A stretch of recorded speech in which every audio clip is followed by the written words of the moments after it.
Okay, so you know how AI is like getting really good at stuff these days? Yeah, like it's not just beating us at games anymore, right? It's like doing all these complex things that used to be like only humans could do. But here's the thing. What's that? This whole AI revolution, it kind of depends on something super specific. Like Oh, it all hinges on the goals we give these systems. that makes sense if you think about it. Like you need to tell the AI what you want it to achieve. Exactly. So Yeah. what happens when what we want isn't like a simple, clear target? Like what if it's more like a whole bunch of different things that we care about, sometimes even conflicting things? Like wanting the AI to be both super effective at its task, Yeah. but also like really safe and ethical. Yeah, exactly. Or imagine wanting AI to help us create a society that's both prosperous and fair, where everyone has opportunities, but also where we protect individual freedoms. It's like trying to optimize for multiple things at the same time. And that's exactly what we're diving into today, this whole challenge of aligning AI with not just one goal, but with a whole bunch of different values and preferences. And how do we even begin to approach that? Well, that's where this idea of multi-objective reinforcement learning, or MORAL, comes in.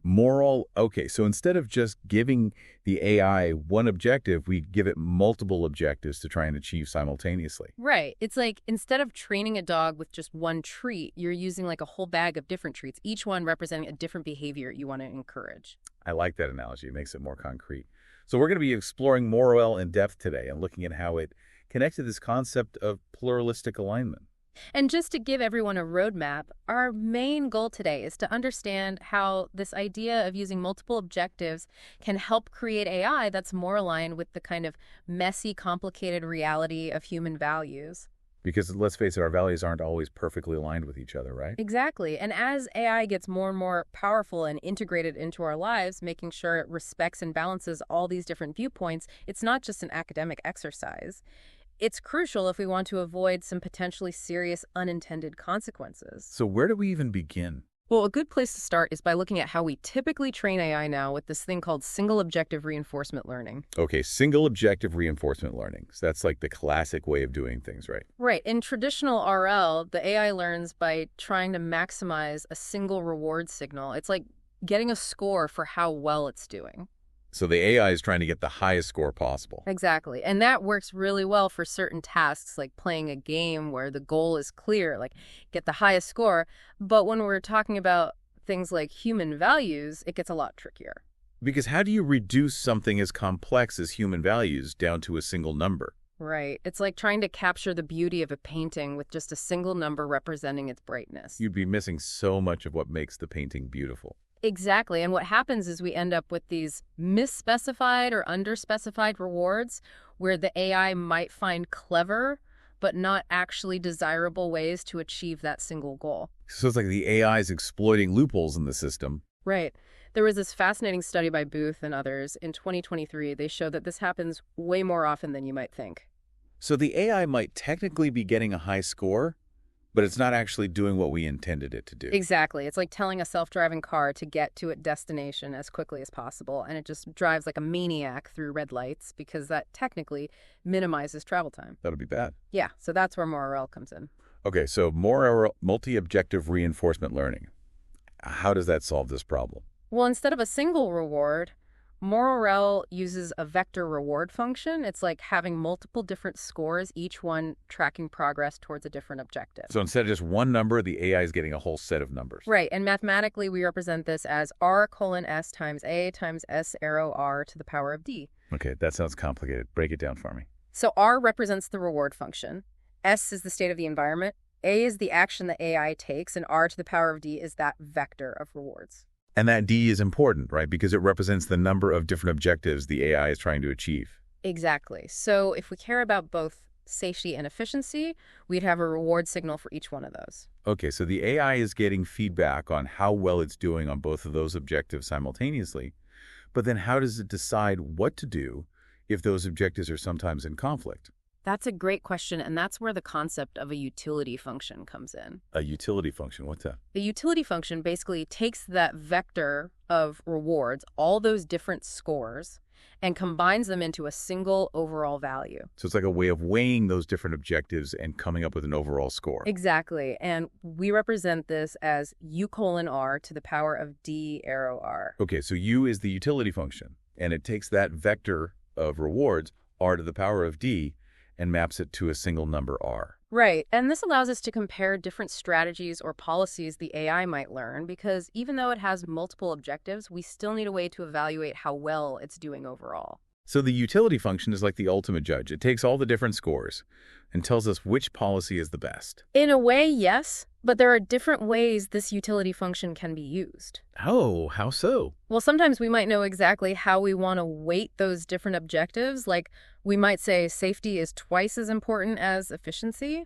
And in that case, we'd have a fixed utility function that reflects that priority. Right, and the AI could learn a single policy that's optimal for that specific utility function. So it knows exactly what to do in every situation to maximize that overall score. Exactly, but what gets really interesting is when we don't know exactly how we want to balance these things, or maybe our preferences change over time. Like, what if we decide that efficiency is suddenly more important than it was before? Yeah, or what if different people have different preferences about how these objectives should be balanced? So how do we deal with that? Well, in those cases, the AI might instead learn a whole set of different policies, each one representing a different balance or trade-off between the objectives. So instead of finding one best policy, it finds a bunch of good policies. Right, and this is called multi-policy MRRL. Multi-policy MRRL.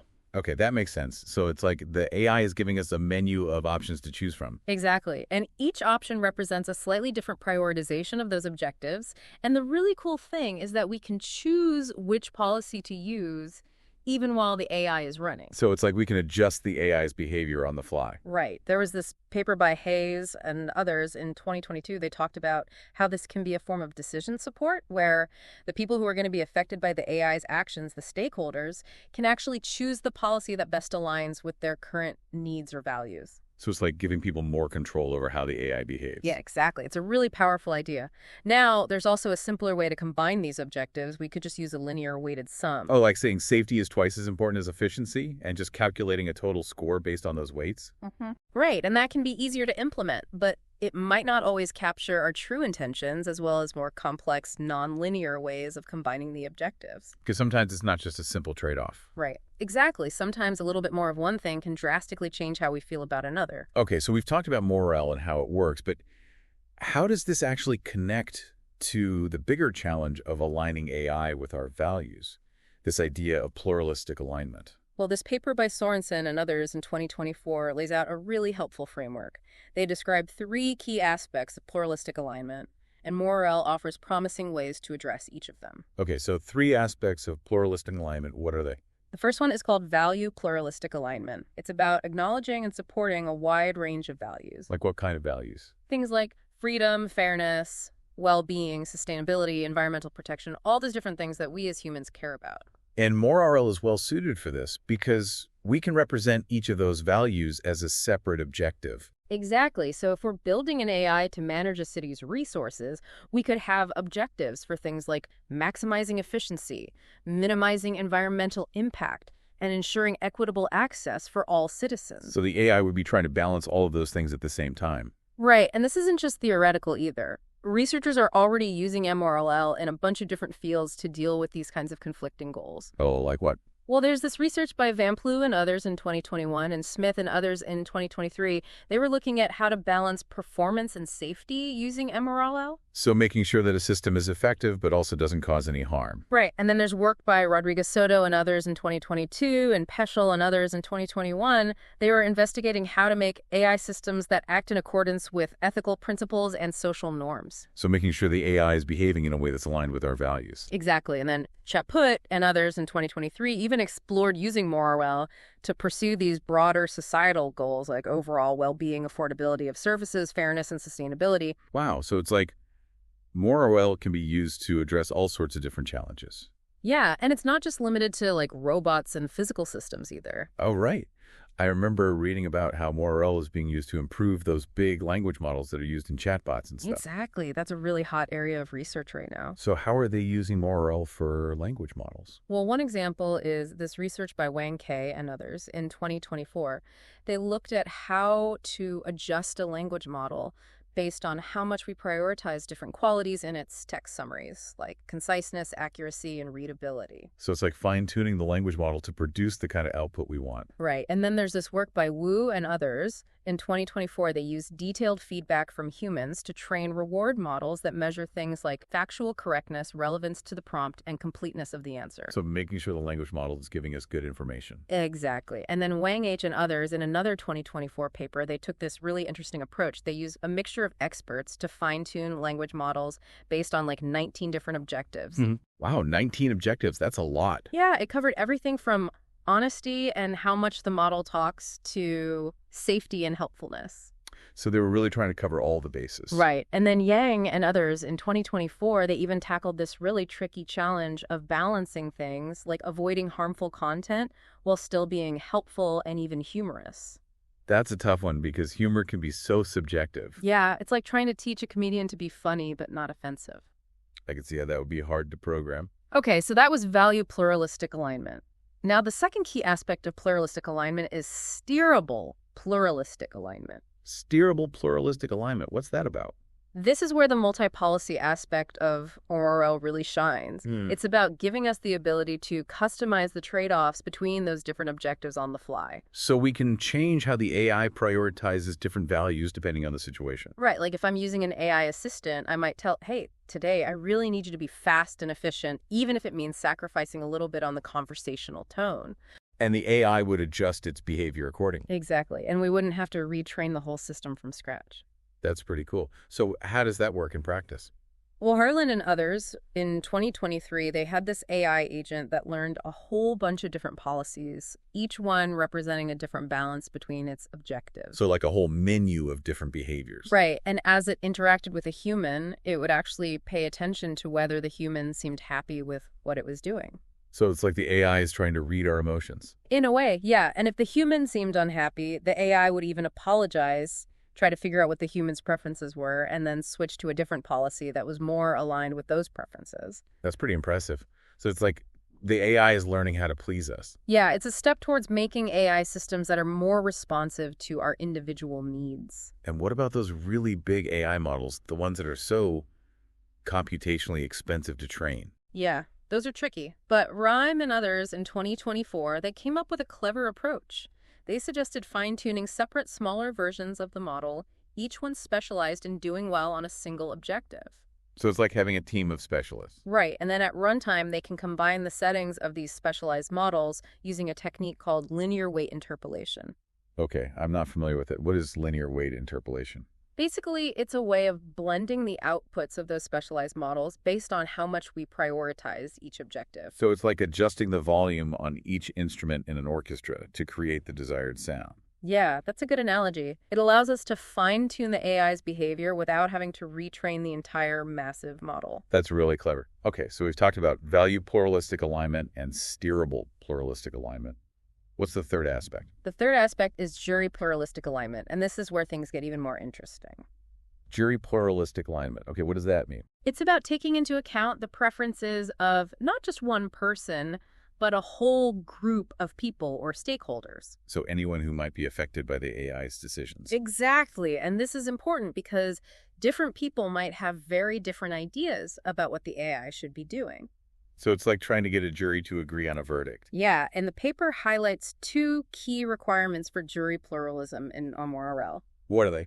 First, the set of objectives we define needs to cover all the things that any stakeholder might care about. So we need to make sure everyone's concerns are on the table. Exactly. And second, the way the AI makes decisions needs to reflect the interests of all those stakeholders. So they can't just favor one group over another. Right. It's like making sure the AI is being fair to everyone. Okay, so how do we actually achieve that? Well, one idea might be to try and create a single utility function that represents the combined interests of everyone, but that's really difficult. Because how do you combine all those different preferences into one coherent function? Right, and there's a risk that it would just reflect the average preferences, which might not be what anyone actually wants. So we need something more nuanced than just averaging everyone's opinions. Exactly, and this is something that Sorensen and others raised as a concern with some current methods of getting human feedback for AI. So what's the alternative? Well, another idea is to use multi-policy MRRL to learn a set of what are called Pareto optimal policies. Pareto optimal policies. Okay, refresh my memory. What are those again? They're basically policies where you can't improve performance on one objective without making things worse on at least one other objective. So it's like finding the sweet spot where you're doing as well as you can on all the objectives without sacrificing anything. Right, and then the choice of which policy to use could be made through some kind of consultation or even voting among the stakeholders. So like a democratic process for deciding how the AI should behave. Yeah, but voting systems have their own limitations, as pointed out by Dye and Fleissig in 2024. Well, they can be time-consuming, and they might not always capture the intensity of people's preferences. And so it's not a perfect solution. Right, but it's an interesting idea now. Sorensen and others propose a slightly different approach. They suggest mapping each stakeholder to their own individual sense of reward or utility. So like giving each person their own personal scorecard. Exactly, and then the AI would try to maximize a welfare function that considers all of these individual utilities. So it's like the AI is trying to make everyone as happy as possible. In a way, yeah, and this can be translated into MRL by essentially having a separate objective for each stakeholder. So the AI is trying to improve the score on everyone's scorecard. Right, and then a higher level utility function is used to find a good balance across all those individual objectives. And this brings us to the concept of fair more RL, right? Exactly. Researchers are exploring different mathematical tools to try and ensure that the AI is being fair to everyone. Like what kind of tools? Well, there's this thing called the Generalized Giannoni Social Welfare Function, or GGF. GGF, what's that? It's a way of giving more weight to improving the outcomes for those stakeholders who are currently doing worse. So it's like trying to level the playing field. Right. And then you and others in 2023, they proposed an extended version called GGF2 that allows us to specifically prioritize certain stakeholders if there's a reason to do so. So we can say, like, we really want to make sure this particular group is being treated fairly. Exactly. And then there's the Nash Social Welfare Function, which was explored by Fan and others in 2022. What's special about that one? It has this interesting property of being scale invariant, which means it doesn't matter if one person's scores are like 10 times higher than another person's scores. So it's like it's comparing apples to oranges, but in a way that's still fair. Yeah, it's a way of making sure that the AI isn't biased towards those with higher scores. That's important. So it sounds like there are a lot of different approaches to this whole idea of fair more RL. Yeah, there's a lot of active research in this area, and it's not just about these mathematical tools either. What else is there? Well, in the context of language models, Park and others in 2024, they've been exploring ways to get more nuanced feedback from humans. So instead of just a thumbs up or thumbs down. Right. They had users provide feedback as a probability distribution over different possible outputs from the language model. So like saying, I like this output 80% and this other output 20%. Exactly. It gives the AI a much richer picture of what people actually prefer. Okay, so it seems like we're moving toward this idea of a fully pluralistic agent. One that can balance both diverse values and diverse stakeholder preferences. That's the ultimate goal, and the framework described in the paper involves having rewards that represent a wide range of objectives, and then each stakeholder has their own personalized way of evaluating those objectives. So like everyone gets to define what success means to them. Right, and then those individual evaluations are combined using a system-level utility function to make decisions that are as fair and representative as possible. And multi-policy MRL is really important here because it allows the AI to learn a whole range of behaviors that represent different compromises. Exactly. So it can adapt to different situations and different preferences. And there's this project called the Prism Alignment Project. They're doing some really important work in this area. Yeah, they're trying to create a more diverse and representative data set of human feedback that can be used to train these complex reward models. Because right now, one of the biggest challenges is the lack of good data. Exactly. A lot of the existing data sets are limited in terms of demographics and cultural representation. So the PRISM project is trying to address that. Yeah, they're making a big effort to get feedback from a wider range of people, and they're asking for detailed feedback on many different aspects of the AI's behavior. So not just whether they like it or not, but why they like it or don't like it. Right, and that's crucial for building those personalized utility functions we talked about. Okay, so it sounds like there's been a lot of progress. But are there still some roadblocks in the way of developing these truly pluralistic agents? Definitely one of the biggest challenges is still the lack of high-quality, diverse human feedback data sets. Even with the progress being made by PRISM. Right. They're still limited by things like language and the demographics of the people providing feedback. So we need more data and more diverse data. Absolutely. And there's also a significant technical challenge.